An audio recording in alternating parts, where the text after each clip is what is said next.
हाँ जी, first year आज हमारा टॉपिक है न्यूक्लियस। और न्यूक्लियस की जो प्रेजेंस है ना, सबसे पहली टाइम रिपोर्ट की गई थी 1831 ने। किसने की थी? रॉबर्ट ब्राउन ने।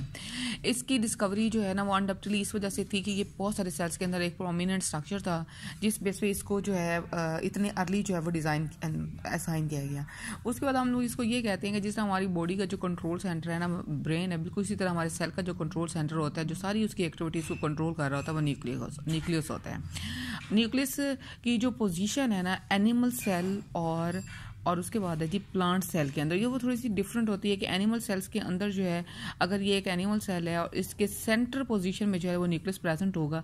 लेकिन जब हम लोग प्लांट सेल में बात करते हैं तो प्लांट सेल में एक बहुत बड़े जो वैक्यूल्स की प्रेजेंस की वजह से, इतना बड़ा वैक्यूल इसके अंदर प्रेजेंट है, तो ये साइड पे प्रेजेंट होता है न्यूक्लियस। एक जानिब जो है वो पुश कर जाता है और इसकी लोकेशन जो है वो पेरिफेरी में आ जाती है।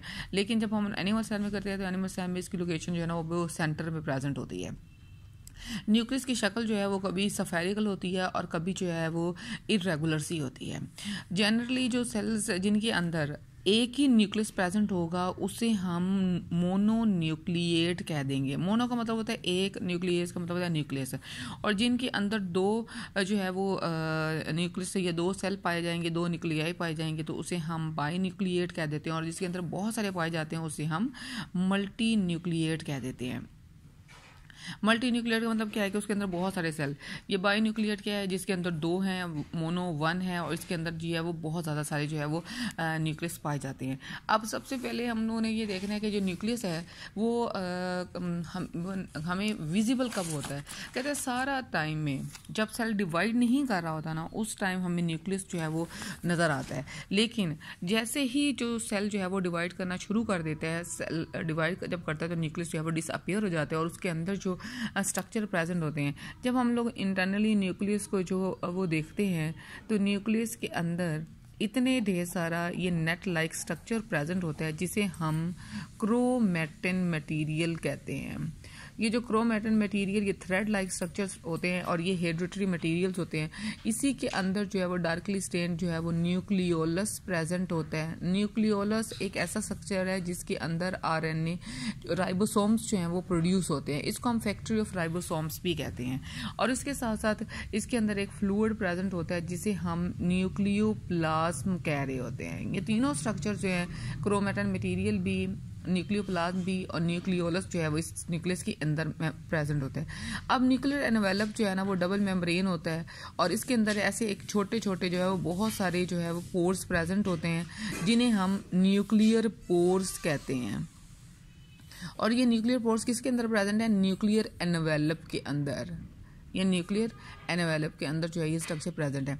अब हम जब इनको पूरे स्ट्रक्चर न्यूक्लियस का देखा तो उसके अंदर सबसे आउटर मोस्ट लेयर जो है जिसे हम न्यूक्लियर एनवेलप कहते हैं वो प्रेजेंट है। वो डबल मेम्ब्रेन होता है और उसको छोटे छोटे उसके अंदर ऐसे सुराख होते हैं जिन्हें हम न्यूक्लियर पोर्स कहते हैं। उसके बाद इसके अंदर डार्कली स्टेन्ड बॉडी प्रेजेंट होती है जिसे हम न्यूक्लियोलस कह रहे हैं और न्यूक्लियोलस का काम होता है राइबोसोम्स की प्रोडक्शन कराना। फिर उसके बाद इसके अंदर नेट लाइक मटीरियल है जिसे हम क्रोमैटिन मटीरियल कह रहे हैं और उसके बाद जो है वो न्यूक्लियोप्लाज्म प्रेजेंट होते हैं जो इसका फ्लूइड होता है। अब जब क्या होता है कि जैसे ही सेल डिवाइड करना शुरू करता है, सेल डिवाइड करना जब माइटोसिस या मियोसिस की डिवीजन्स जो होती हैं स्टार्ट होती हैं, तो ये जो क्रोमैटिन मटेरियल है यही कंडेंस्ड होके क्रोमोसोम्स बना देते हैं। इस फॉर्म में चले जाते हैं जिसे हम क्रोमोसोम्स कह रहे होते हैं। और ये एक्चुअली होते क्या चीज़ हैं? ये कंडेंस्ड क्रोमैटिन मटेरियल होता है। जब हम लोग न्यूक्लियर एनवेलप की बात करते हैं तो न्यूक्लियस के इर्द गिर्द ये एक डबल मेम्ब्रेन स्ट्रक्चर प्रेजेंट है जिसके अंदर ये छोटे छोटे जो है वो पोर्स प्रेजेंट है। ये क्या करते हैं कि इन्हीं में से जब कंडेंस इसके साथ हम लोग जब राइबोसोम्स ये मैसेंजर आरएनए है, ट्रांसफर आरएनए और राइबोसोमल आरएनए वो एक्चुअली जो है वो इस न्यूक्लियस के अंदर प्रोड्यूस होते हैं। और जब वो प्रोड्यूस हो जाते हैं तो इस न्यूक्लियर पोर के जरिए जो है वो साइटोप्लाज्म के अंदर एंटर हो जाते हैं। हम एक प्रोसेस पढ़ते हैं जिसे हम कहते हैं जी ट्रांसक्रिप्शन। ट्रांसक्रिप्शन एक्चुअली क्या होता है कि डीएनए से आरएनए का बनने का प्रोसेस जो है ना वो कहलाता है ट्रांसक्रिप्शन।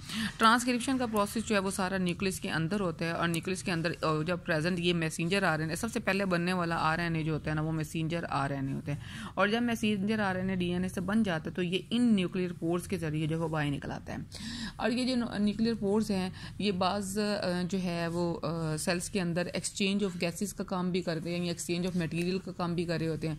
और जो नंबर ऑफ न्यूक्लियर पोर्स हैं वो डिफरेंट होते हैं, किसी में जो है वो बहुत ज़्यादा होते हैं, जिस तरह अनडिफ्रेंशिएटेड सेल है, जिस तरह एग सेल है, उसके अंदर प्योर पोर्स जो है वो बहुत ज़्यादा होते हैं, अबाउट 30,000 जो पोर्स हैं एक एग के अंदर। और उसके साथ साथ ये कंट्रोल भी कर रहा होता है ट्रैफिक ऑफ सब्सटेंसेस जो कि उसके अंदर से उसने मटेरियल्स जो है वो अंदर से बाहर से अंदर की तरफ आना होता है।